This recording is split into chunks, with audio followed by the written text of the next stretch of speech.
Guys, ഇന്ന് നമ്മൾ explore ചെയ്യുന്നത് ബേപ്പൂര് ബീച്ചാണ്. അപ്പൊ ആദ്യം തന്നെ നമുക്ക് ചായ തുടങ്ങാം. കോഴിക്കോടിന്റെ തനത വിഭവങ്ങൾ ഇവിടെ നിരത്തി വെച്ചിട്ടുണ്ട്. അപ്പൊ നമ്മളും കുറച്ച് കടികളൊക്കെ എടുത്ത് ചായ ഇടിക്കാണ്. നെക്സ്റ്റ് നമ്മള് വയറിൽ മസ്കാബണ്ണാണ് കഴിക്കാൻ പോകുന്നത്.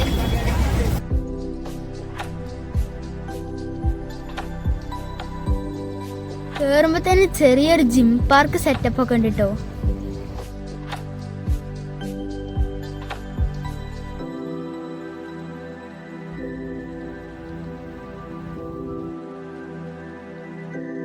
ഇതാണ് പുതിയ ബേപ്പൂരിന്റെ മുഖം. അപ്പൊ ഈവനിങ്ങിൽ ഒരു സൊറ പറഞ്ഞിരിക്കാനും ഫുട്ബോൾ ഒന്ന് തട്ടി കളിക്കാനും വീൽസ് ഓടിച്ച് കളിക്കാനും വേണ്ടിയിട്ട് ഇന്റർലോക്ക് ഒക്കെ സെറ്റ് ആക്കിയിട്ടുണ്ട് നമ്മളെ ബേപ്പൂര് ബീച്ച്. അപ്പൊ ഇങ്ങനെ നമ്മൾ കണ്ടോക്കല്ലേ. Come on guys.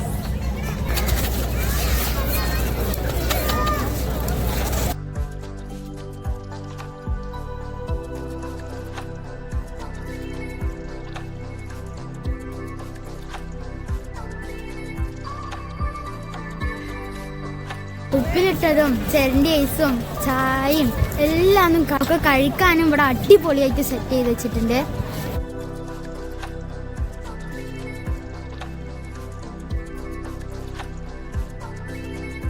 അപ്പൊ ഇനി നമ്മൾ മെയിൻ പാർക്കിലോട്ടാണ് കടക്കാൻ പോകുന്നത്.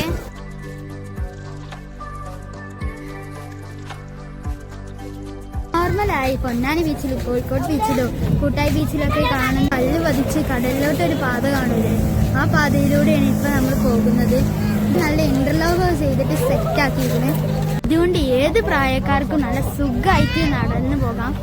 ഇതുകൂടാതെ രണ്ട് സൈഡിലും ഇരിക്കാനുള്ള സൗകര്യങ്ങളുണ്ട്. നല്ല കാറ്റ് കൊണ്ടിരിക്കാം. ഇപ്പൊ സൂര്യൻ പോകുമ്പോൾ നമുക്ക് തലക്ക് പോയേക്കാം.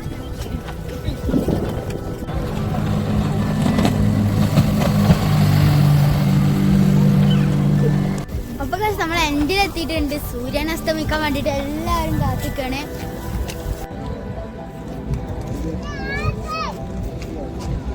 സൂര്യൻ അസ്തമിച്ചതും ലൈറ്റ്സ് ഒക്കെ ഇതേ ഓണായി തുടങ്ങിയിട്ടുണ്ട്.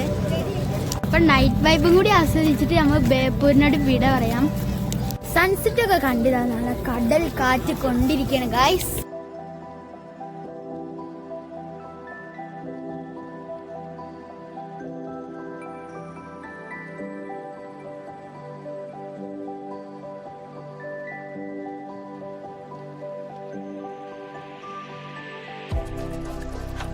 നൈറ്റ് ആയിട്ടുണ്ട്. നല്ല വൈബാണ്. ലൈറ്റ്സ് ഒക്കെ ഓൺ ആക്കിയിട്ട് ആൾക്കാരൊന്നുമില്ല. നല്ല കടൽ കാറ്റ് കൊണ്ട് നടന്നുകൊണ്ടിരിക്കുകയാണ്. ഇപ്പൊ നെക്സ്റ്റ് നമ്മൾ പാനിപൂരി ടേസ്റ്റ് ചെയ്യാൻ പോവാണ്.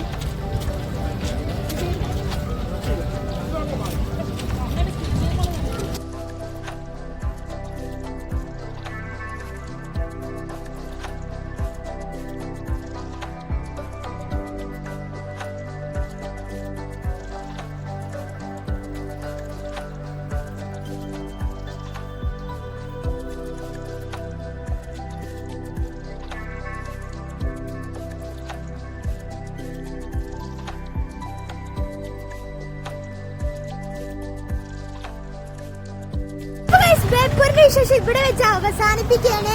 എല്ലാവരും വീഡിയോ ലൈക്ക് ചെയ്യുക, ഷെയർ ചെയ്യുക, ചാനൽ സബ്സ്ക്രൈബ് ചെയ്യുക. It's me Ryan.